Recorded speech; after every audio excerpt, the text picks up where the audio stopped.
शेर और चूहे की कहानी एक प्रसिद्ध नैतिक कथा है जो हमें यह सिखाती है कि कोई भी छोटा नहीं होता और मदद कहीं से भी मिल सकती है। कहानी का शीर्षक शेर और चूहा। एक बार की बात है, एक घने जंगल में एक शेर रहता था। एक दिन दोपहर के समय वह अपने गुफा में गहरी नींद सो रहा था। उसी समय एक चूहा वहां खेलने आया और शेर के ऊपर कूदने फांदने लगा। शेर की नींद खुल गई। उसने गुस्से में चूहे को अपने पंजे से दबोच लिया और गरजते हुए कहा, नालायक, तू मेरी नींद क्यों खराब कर रहा था? अब मैं तुझे खा जाऊंगा। चूहा डर गया, लेकिन वह बहुत चतुर था।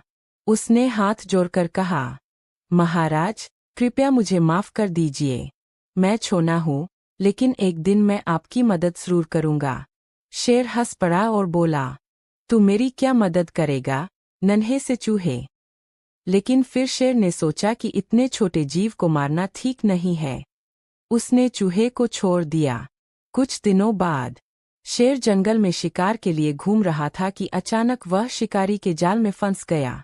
वह जोर जोर से दहाड़ने लगा और मदद के लिए पुकारने लगा।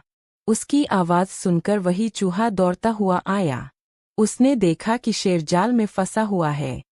चूहा बोला, महाराज, आप चिंता मत कीजिए, मैं आपकी मदद करूंगा। और वह तेजी से जाल को काटने लगा।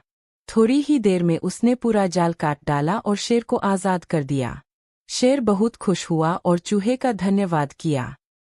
सीख बटा नैतिक ज्ञान। कभी भी किसी को छोटा या कमजोर नहीं समझना चाहिए। हर किसी की अपनी एक खासियत होती है।